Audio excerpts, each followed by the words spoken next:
We spend so much of our lives moving from one task to the next, checking off items on an invisible checklist, and trying to keep every single plate spinning.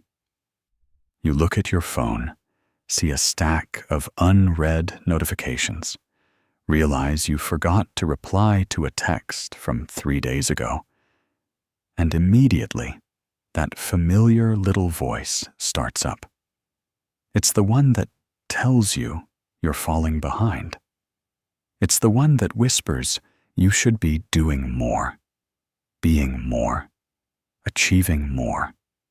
We run on this autopilot of quiet urgency, convinced that if we just push a little harder, we will finally earn the right to rest. But have you ever paused to ask yourself, who set those rules? Why do we treat ourselves like machines that need to be optimized, rather than human beings who need to breathe? Building a kinder relationship with yourself doesn't start with a massive life overhaul. It starts right here, in the middle of the noise, when you decide to stop treating your own life as a problem that needs to be solved. Think about how you feel when you first wake up in the morning. Before your feet even touch the floor, your mind is already racing ahead to the afternoon. You are already anticipating the friction of the day, rehearsing conversations that hasn't happened yet, and bracing yourself against a tide of demands. We have become so addicted to productivity that we feel guilty for just sitting still. If we have a free 10 minutes, we fill it. We organize a drawer, we read an article, we plan the next meal, we organize our finances. We treat open space in our calendar as a vacuum that must be filled immediately, rather than a sanctuary meant to be enjoyed. This constant momentum carries a heavy emotional cost. When you are always doing, you are never truly being. You aren't present for the warmth of your morning coffee because you are thinking about your commute. You aren't present for the person speaking to you because you are drafting your response in your head. You are living your life in the future tense, always waiting for that magical moment when everything is caught up and you can finally relax. But let's be honest with ourselves.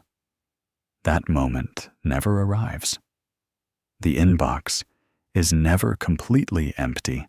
The house is never perfectly organized for more than an hour. And the demands of the world do not suddenly pause to give you permission to rest. If you look closely at this endless drive to stay busy, you often find a deep-seated fear. We worry that if we stop running, the weight of our unexamined feelings will catch up to us. We fear that if we sit in the silence, we might have to feel the loneliness, the fatigue, or the sadness we've been outrunning for months. So, we keep moving. We make ourselves indispensable at work. We say yes to every volunteer request, and we wear our exhaustion like a badge of honor. We tell people how busy we are with a sigh, but underneath that sigh is a strange sense of validation. We confuse being busy with being worthy. We believe that our value is tied directly to what we produce, how much we accomplish, and how useful we can be to everyone around us. But you are not a machine. Your heart does not beat just to fuel your labor, and your mind does not exist solely to solve problems. When we deny ourselves the right to just exist without a purpose or a deadline, we are practicing a subtle form of self-rejection. We are telling ourselves that we are only acceptable when we are performing. Kindness begins the exact moment you decide to break this cycle. It happens when you are halfway through a chaotic day, surrounded by unfinished projects and rising expectations, and you choose to take one deep, slow breath. It happens when you look at your endless to-do list and decide that your peace of mind is more important than completing every single task today. Letting go of the quiet noise of always doing is a process of unlearning. It requires you to be incredibly gentle with yourself as you practice standing still. It means recognizing that your exhaustion is not a sign of weakness, but a message from your body asking for grace. You do not have to earn your right to exist, and you do not have to prove your worth to the world through perpetual motion. You are allowed to rest simply because you are tired. You are allowed to slow down simply because you want to experience the life you are working so hard to build. By stepping off the treadmill of constant activity, even for just a few quiet moments each day, you open the door to a much softer, gentler way of relating to yourself. If you paid close attention to the way you talk to yourself when you make a mistake, you might be shocked by how harsh it sounds. Imagine dropping a glass in the kitchen, or stumbling over your words during an important presentation at work. What's the first thing that pops into your head? For most of us, it's not comfort. It's a sharp, immediate judgment. We say things to ourselves that we would never, ever say to a friend, a coworker, or even a stranger on the street. We hold ourselves to an impossible standard of perfection, and then we punish ourselves when we inevitably fall short. This inner critic isn't actually trying to hurt you, though it feels like it. It's usually just a misplaced defense mechanism, a part of you trying to prevent failure by beating everyone else to the punch. But constant criticism doesn't make us better. It just makes us tired.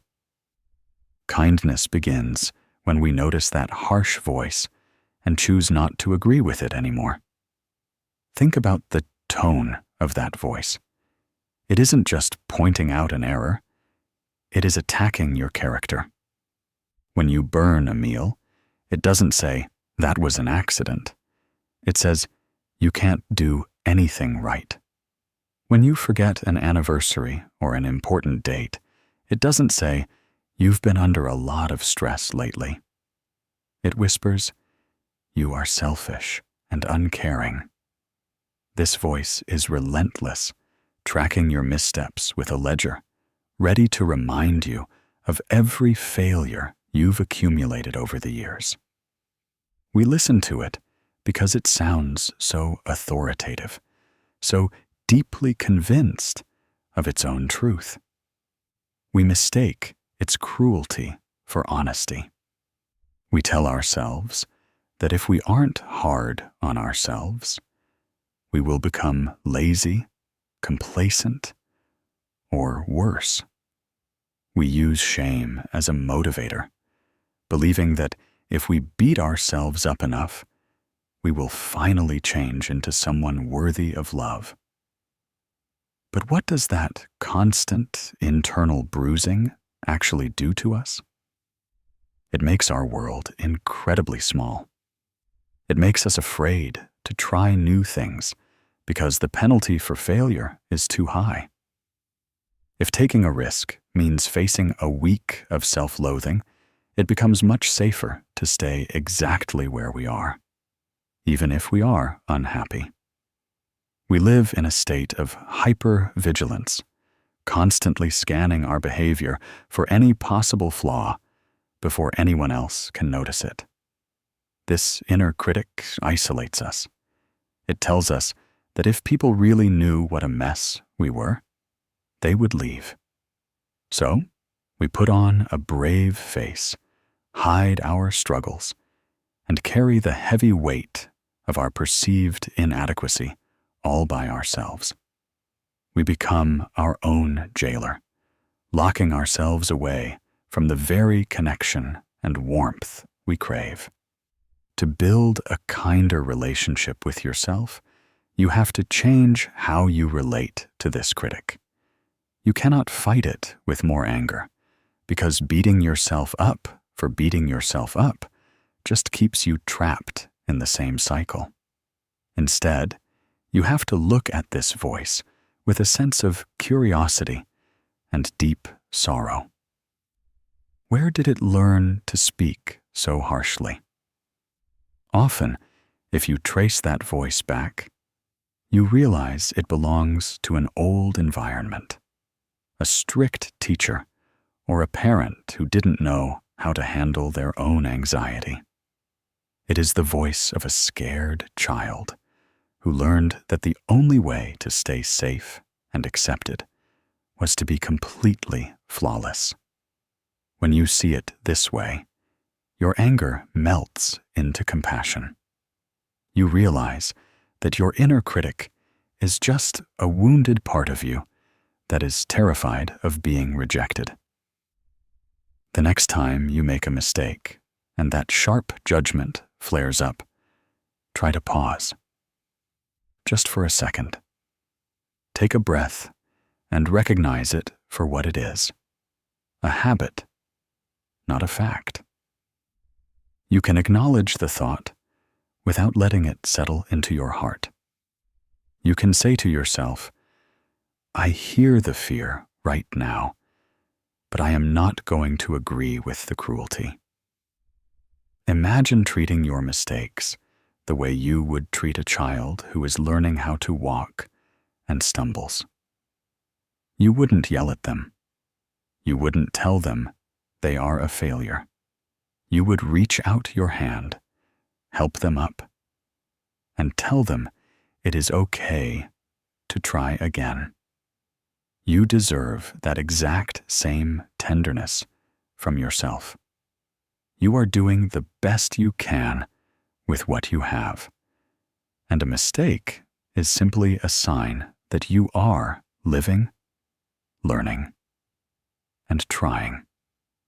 Softening that internal dialogue is the greatest act of healing you can offer your heart. Perfectionism looks like a badge of honor, but most of the time, it's just a shield. We wear it because we believe that if we look perfect, walk perfect, and deliver perfect results, we can protect ourselves from judgment, rejection, or the feeling of not being enough. You might see this in how you over-prepare for a simple meeting, or how you replay a casual conversation in your mind for hours, dissecting every word you said. Carl Jung once wrote, "The most terrifying thing is to accept oneself completely." Think about that for a moment. Why is acceptance so terrifying? Because it means laying down the armor. It means admitting that we have flaws, that we make mistakes, and that we cannot control how everyone else perceives us. When we let go of the need to be flawless, we finally give ourselves permission to be real. Think about how heavy that armor actually is to carry around every single day. When you live under the rule of perfectionism, you are never allowed to have a bad day. You are never allowed to be tired, or sad, or confused, or to simply say, I don't know the answer. Every piece of work you hand in, every outfit you choose, every boundary you manage, and every interaction you have becomes a high-stakes test. It is an exhausting way to live because it turns the entire world into a courtroom where you are constantly on trial. And you are always your own harshest prosecutor. We falsely believe that if we just hold ourselves to these impossible standards, we will finally reach a safe zone where no one can ever hurt us or criticize us again. We think, if I am flawless, I will be untouchable. But this armor doesn't just keep criticism out. It also keeps love and genuine connection from coming in. When you refuse to show your flaws, you prevent people from ever truly knowing you. They only get to know the polished, manufactured version of you that you decide to present to the world. And so, even when people praise you, or love you, or support you, a quiet voice inside whispers, "They only love me because they don't know the truth. If they saw my chaos, they would leave." This is the profound loneliness of the perfectionist. By hiding your humanity to stay safe, you trap yourself in a prison of your own making, completely cut off from the deep, messy, beautiful reality of being understood for who you actually are. Letting go of this shield requires an immense amount of courage, and it happens in the smallest, most quiet moments of your day.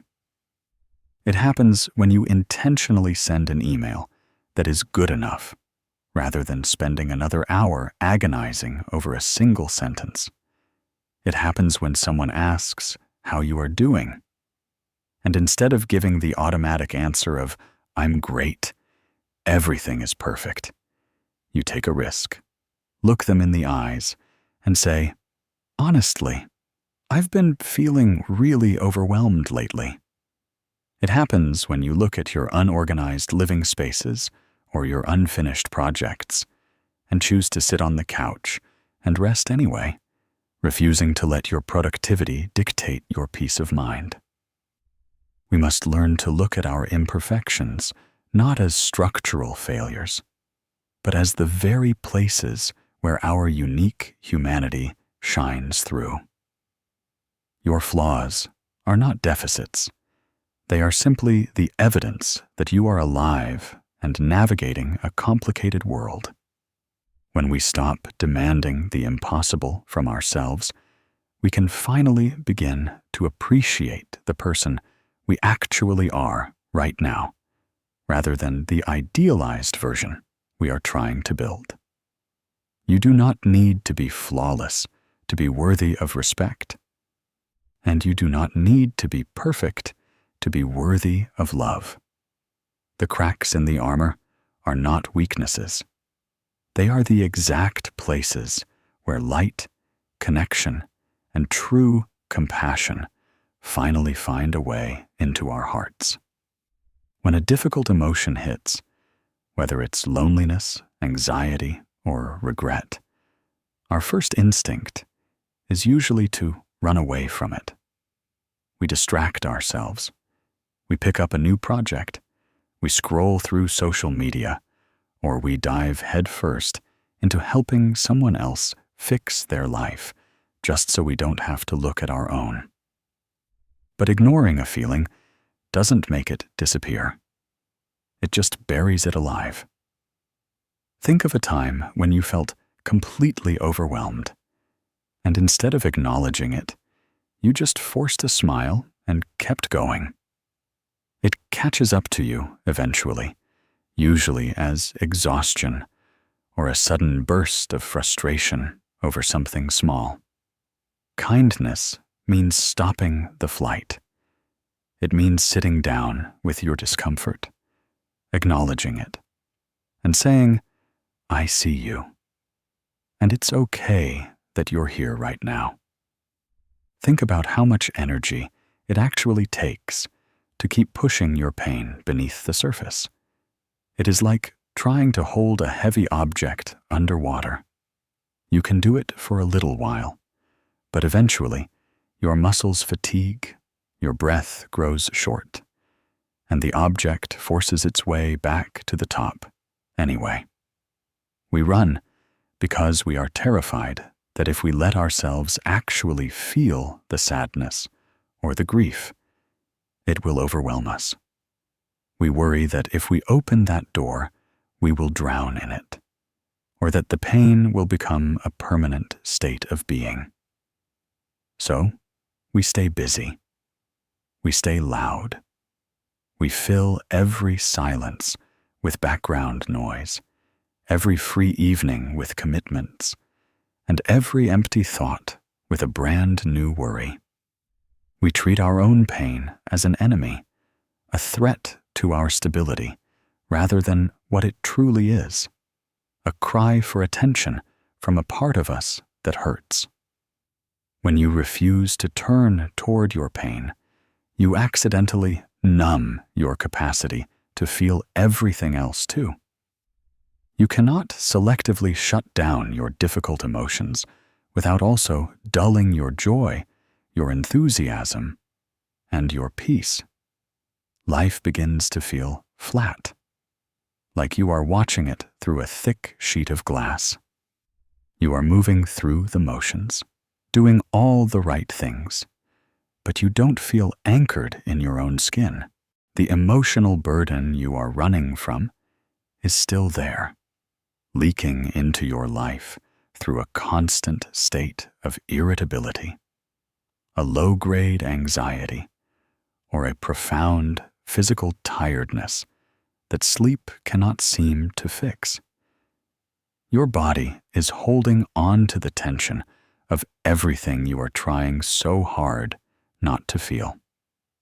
Kindness to yourself means declaring a ceasefire with your own heart. It means creating a safe, quiet space where you can finally stop fighting and just let down your guard. The next time you feel that heavy ache in your chest, or that sharp prick of anxiety in your stomach, try not to reach for a distraction. Don't look for a quick fix or an immediate solution. Instead, gently slow down. Put your hand over your heart. Take a deep, soft breath, and just sit with the sensation. Give it permission to be there. Tell yourself, it makes sense that I feel this way. This hurts, and it is okay for me to feel hurt. This act of turning toward your pain is one of the most profoundly loving things you can ever do for yourself. It is how you teach your nervous system that you are safe, even when things are hard. You begin to realize that your emotions are not quicksand. They are more like waves that rise, reach a peak, and eventually break upon the shore if we just let them move through us. When you stop running away from your pain, it loses its terrifying power over you. You discover a deep resilience within yourself, a quiet, unbreakable strength that only reveals itself when you choose to stay, to listen, and to hold your own hand through the dark. We are not just who we are today. We are the sum of everything we've ever been through. The ways you protect yourself now, the people-pleasing, the overthinking, the urge to withdraw when things get tough, were likely learned a long time ago. Maybe you learned early on that you only received appreciation when you were achieving something, so now you don't know how to stop. Understanding this helps us move from self-blame to self-compassion. When you realize that your current habits were once your survival strategies, your perspective shifts. Carl Jung noted, "I am not what happened to me. I am what I choose to become." This isn't about erasing your past or pretending it didn't shape you. It's about recognizing that while your past wrote the opening chapters, you are the one holding the pen for the rest of the story. Think about the traits in yourself that cause you the most frustration. Maybe you have a habit of staying quiet during disagreements, swallowing your own thoughts just to keep the peace. Or perhaps you notice that the moment someone gets too close to you emotionally, you find a reason to push them away, creating distance before they can reject you. It is so easy to look at these behaviors and label them as flaws, or to feel deep shame about why you can't just be different. But if you pause and look back through the map of your life, you will see that these habits didn't appear out of nowhere. They were built out of necessity. They were the tools you created to protect your heart when you didn't have any other options. When you look at your life this way, the story changes entirely. You realize that you aren't broken. You are adaptive. You are a person who figured out how to get through difficult landscapes, and your mind and body built defenses to ensure you would never be hurt in that exact way again. The problem is that we often keep wearing our heavy winter coats long after the storm has passed and the sun has come out. We carry old defenses into new, safe relationships, and we wonder why we feel so suffocated. Kindness to yourself means looking at your patterns, not with anger, but with a deep, sorrowful gratitude. You can look at your overthinking or your walls and say, "Thank you for keeping me safe when I was younger, but I don't need you to fight so hard anymore. I am safe now." This shift in perspective allows you to stop punishing yourself for how you survived. It gives you the space to breathe.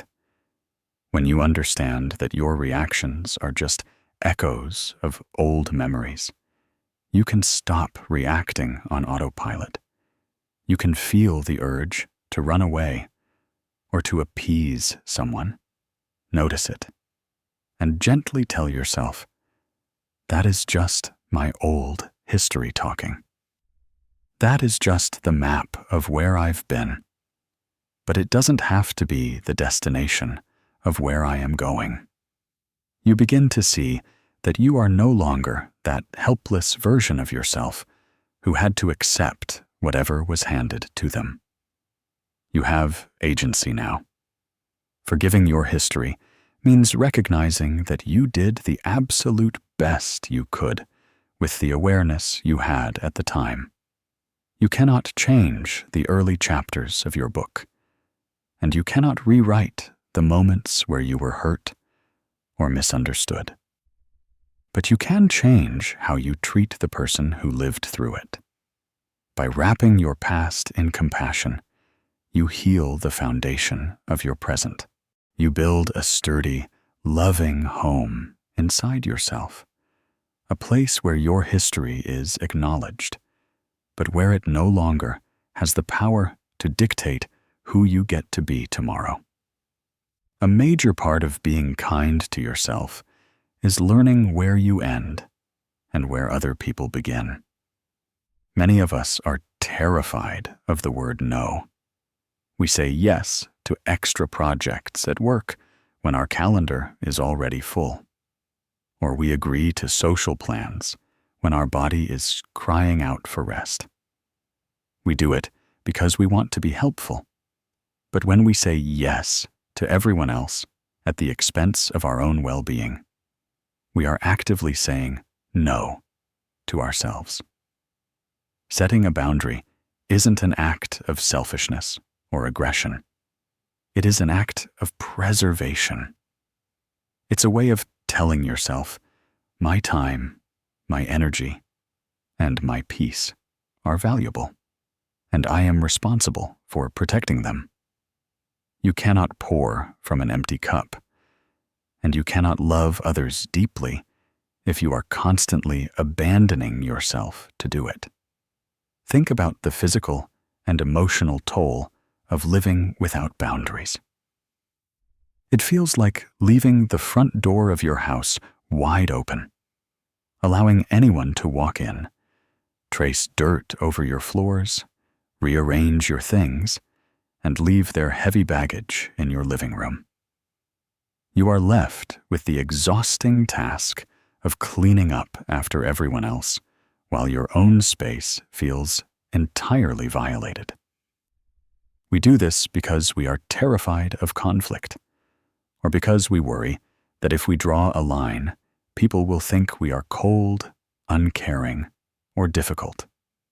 We confuse people-pleasing with kindness.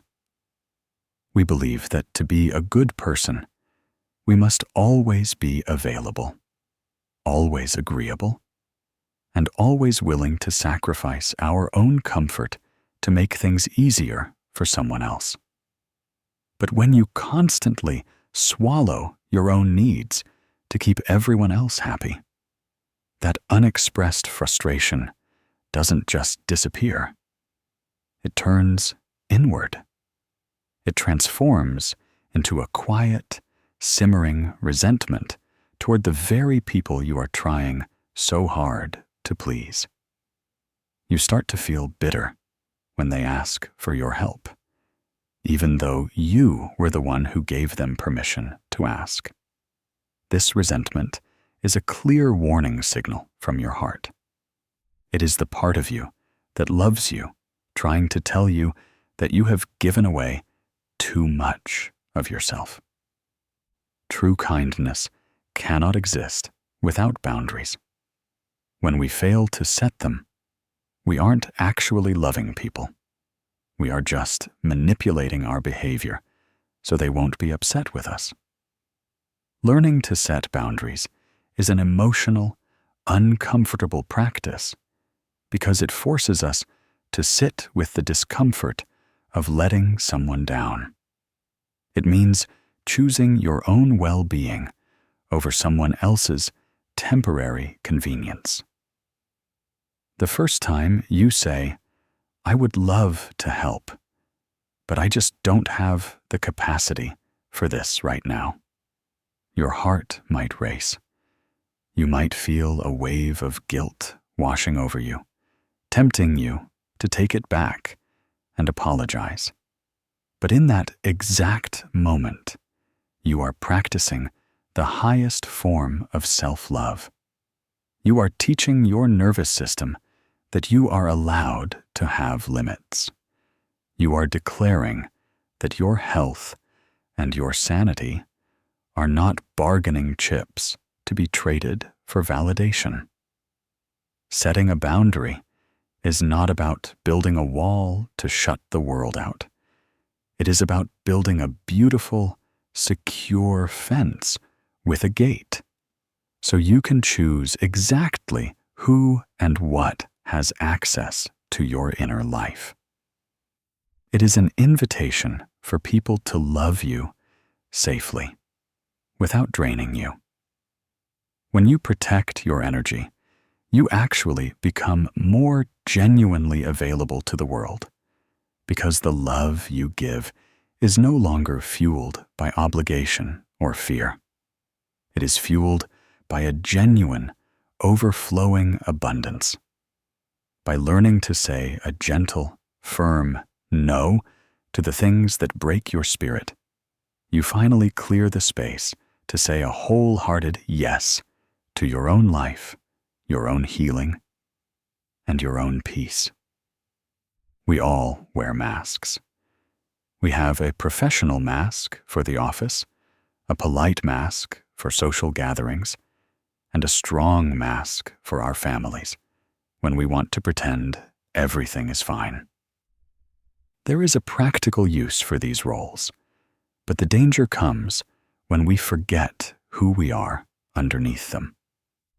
When you spend all your energy maintaining an image of who you think you should be, you lose touch with who you actually are. This creates a deep, quiet sense of alienation inside. Carl Jung captured this tension perfectly when he said, "The privilege of a lifetime is to become who you truly are." To claim that privilege, you have to be willing to drop the act. You have to let yourself be seen in your raw, unfiltered humanity, trusting that your worth is inherent, not manufactured. Think about how exhausting it is to constantly perform your own life. You walk into a room, and your mind immediately begins assessing what version of you will be the most acceptable, the most liked, or the least disruptive. If people around you are loud, you force yourself to be outgoing, even if your soul is begging for quiet. If someone makes a joke that hurts your feelings, you laugh along anyway, terrified that if you show your vulnerability, you will be seen as dramatic or weak. We do this to survive, to fit in, and to feel secure. But over time, the gap between the person we show to the world and the person we actually are inside grows so wide that we begin to feel like a ghost in our own existence. This hidden identity carries a profound emotional weight. You might find yourself driving home after an evening with people, feeling completely hollow and depleted, even though the night went perfectly. That emptiness is the sadness of your true self, mourning the fact that it was hidden away in the dark yet again. We falsely believe that our manufactured self is the only part of us that deserves protection. We think, if I show them my confusion, my loneliness, or my unpolished edges, they will turn away. So we keep adding layers to the mask. We become the reliable one who never breaks down, the cheerful one who never complains, or the successful one who has everything figured out. But the tragedy of the mask is that even when it receives praise, none of that warmth actually reaches your heart, because you know the applause is for the performance, not for you. Unmasking yourself is not a sudden, dramatic exposure. It is a slow, gentle unraveling that happens in safe spaces and with safe people. It begins when you allow your voice to tremble as you say what you truly think, rather than what you think people want to hear. It happens when you admit to someone you love, "I am really struggling right now, and I don't know how to fix it." It happens when you look at your own reflection in the mirror without any armor or expectations and decide that the person looking back at you with all their doubts, fears, and unfulfilled longings is entirely worthy of being known. When you begin to drop the false self, you might feel an intense wave of fear. You might worry that everything will fall apart if you stop maintaining the illusion. But what actually happens is a beautiful, quiet liberation. The people who only loved your performance may drift away, but the people who stay will love you for who you actually are. More importantly, you will finally be able to love yourself. You will no longer have to spend your precious energy hiding from your own life. By letting your true self step into the light, you reclaim your vitality, your creativity, and your capacity for real, unshakable connection. You realize that your raw humanity was never something to be ashamed of. It was the most beautiful thing about you all along. You don't build a kinder relationship with yourself through massive, dramatic gestures. It doesn't happen because you took a weekend trip or bought something expensive to treat yourself. It happens in the tiny, mundane moments of an ordinary Tuesday. It happens when you pause in the middle of a stressful afternoon. Close your eyes, take a deep breath, and ask yourself one simple question. What do I need right now? Sometimes the answer is just a glass of water. Sometimes it's 5 minutes of quiet, or stretching your legs, or admitting that you need to ask for help. By making this a habit, you send a powerful signal to your brain. I matter. My comfort matters. I am paying attention to me. Think about how often we check in on the rest of the world compared to how often we check in on ourselves. We are constantly monitoring our environments, keeping track of our schedules, anticipating what our family needs, and making sure our colleagues have what they require to succeed. We are hyper-aware of the energy in every room we walk into. Yet, we can go an entire day without checking the weather inside our own skin. We ignore the tight knot forming in our shoulders. We overlook the dull ache of a mounting headache, and we push through a profound mental fog, driving ourselves forward because we believe we don't have the time to stop. We treat our bodies like high-performance vehicles that shouldn't require maintenance, running on empty until we completely stall out. This neglect isn't usually intentional. It's a habit born from a world that teaches us to look outward for validation. We wait for someone else to notice our exhaustion and tell us it's okay to take a break. We wait for a major illness or a total burnout to finally force us to rest, because only then do we feel like we have a valid excuse. But true self-love doesn't wait for a crisis. It lives in the small inquiries. It is the gentle practice of turning your awareness inward throughout the day, not to evaluate or judge how productive you are being, but to simply offer yourself a moment of hospitality. Imagine how your life would feel if, instead of dragging yourself to the finish line of every single day, you paused 3 or 4 times just to ask, how is my breathing right now? Am I holding my breath? What is my body trying to tell me? The answers you get might surprise you. You might realize that you are incredibly lonely in that moment and need to call someone who loves you. You might find that you are completely saturated with information and need to step away from all screens for 10 minutes to look out a window. You might realize you are holding on to frustration from a conversation that happened hours ago, and you need to let out a long sob to release the tension. When you first start asking these questions, that old, familiar voice of judgment might try to interfere. It might tell you that you are being self-indulgent, or that you don't have time for this nonsense when there is work to be done.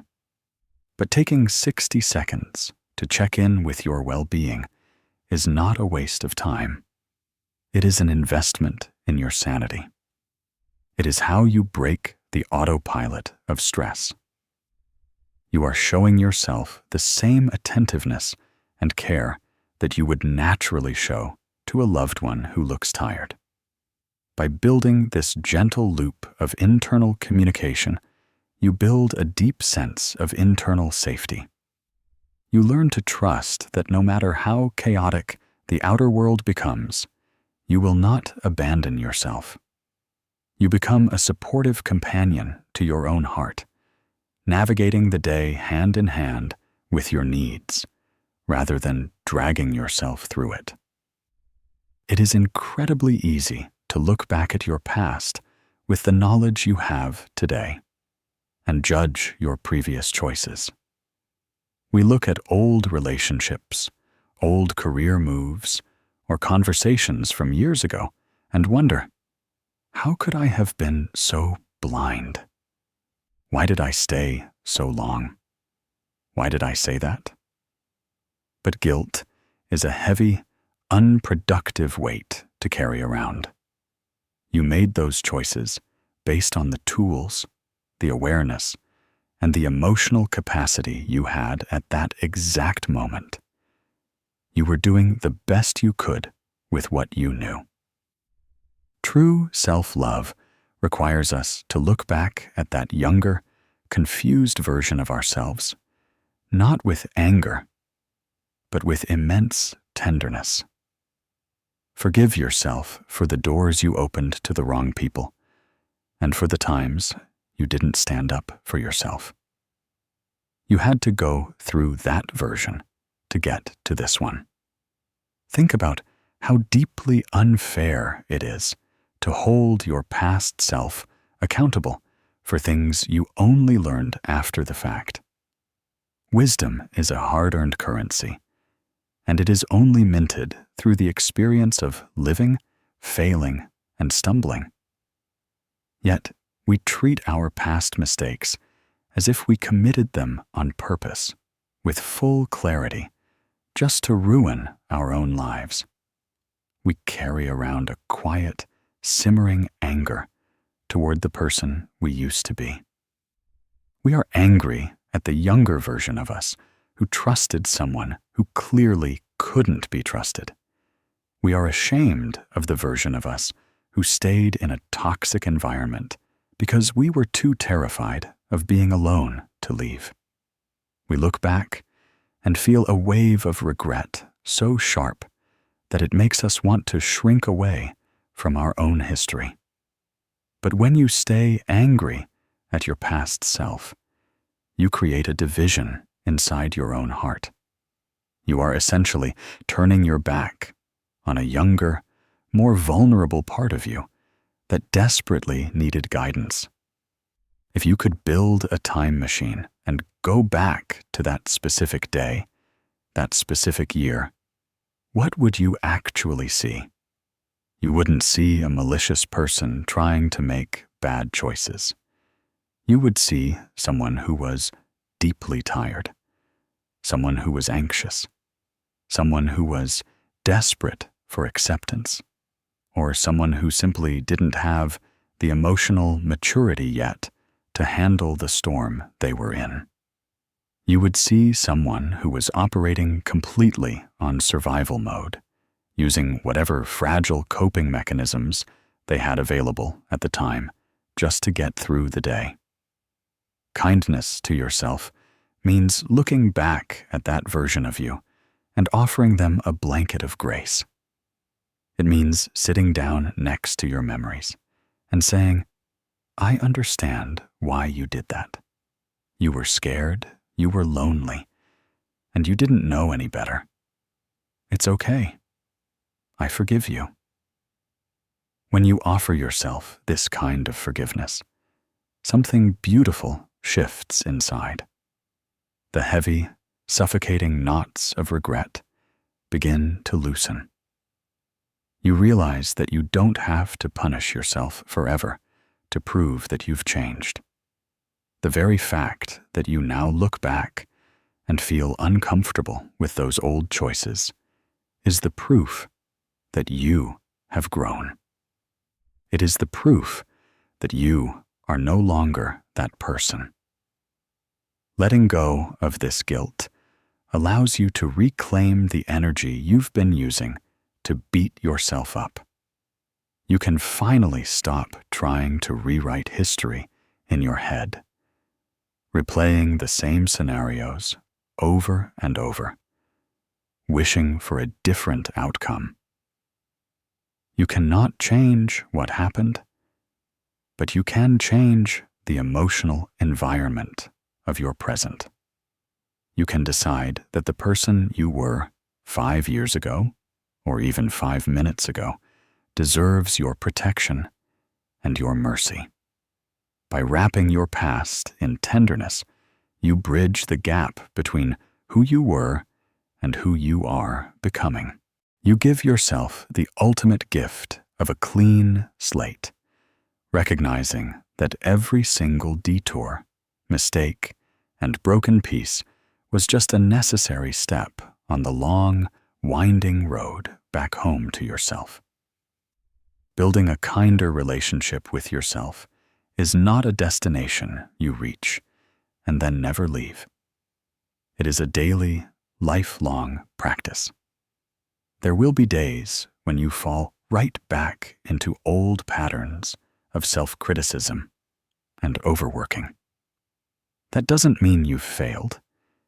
It just means you're human. The goal isn't to never stumble.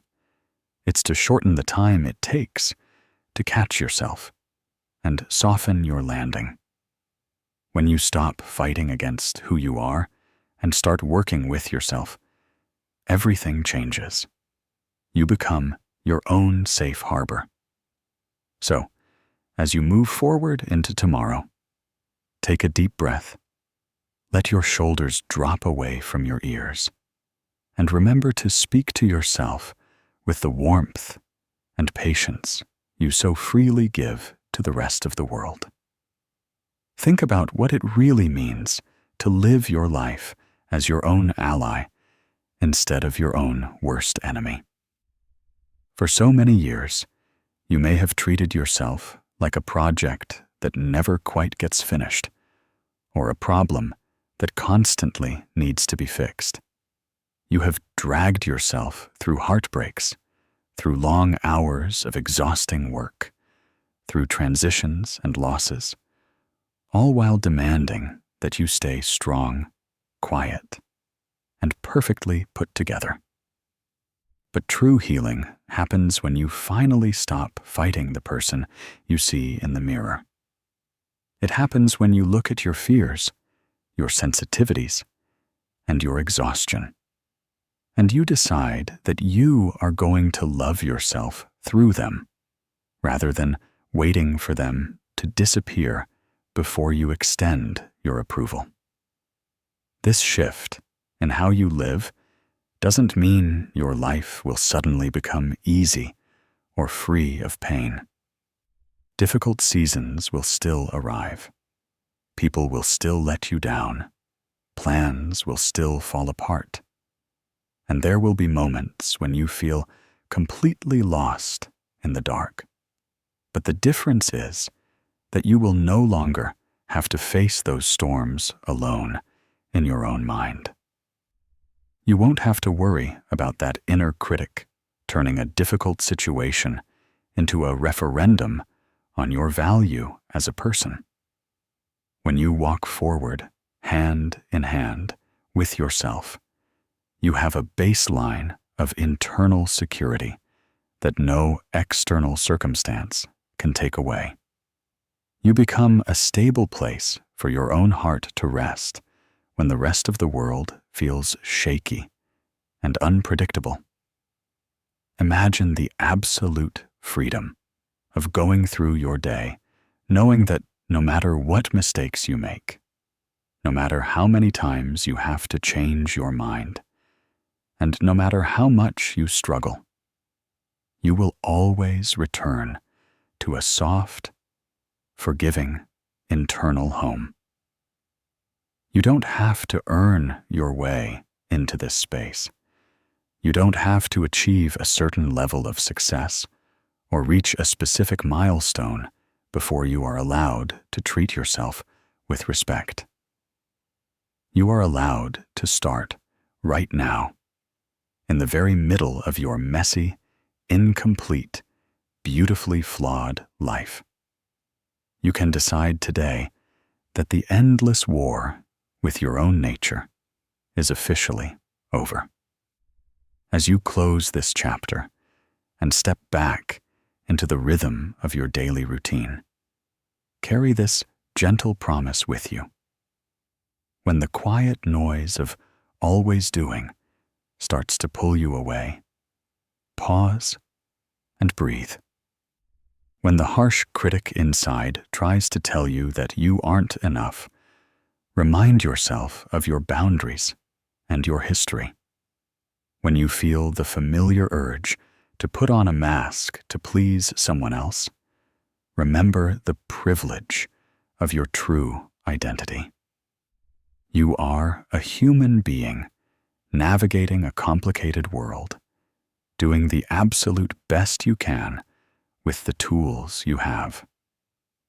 Treat yourself with the extraordinary tenderness you deserve.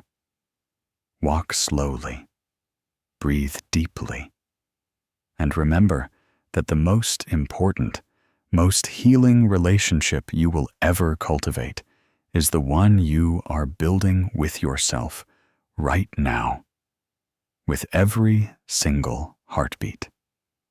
Change does not happen in a single earth-shattering moment. It happens in the quiet spaces between our breaths, in the split second where we choose to stay instead of run, and in the soft realization that we are allowed to be human. The journey of building a kinder relationship with yourself is not about reaching a state of flawless peace where you never feel anxious, lonely, or frustrated again. It is about changing how you respond to those moments when they arrive. It is about learning to sit in your own quiet company without the burning urge to distract, to fix, or to perform. When you look back at everything you have survived, the hidden heartbreaks, the silent transitions, the long nights where you felt entirely unseen, you realize that you have always been the one keeping yourself safe. You have always been the keeper of your own story. So, let the heavy armor fall away. Let the false expectations dissolve into the background. You do not need to be a monument of unshakable strength for everyone else. You just need to be a safe, soft harbor for yourself.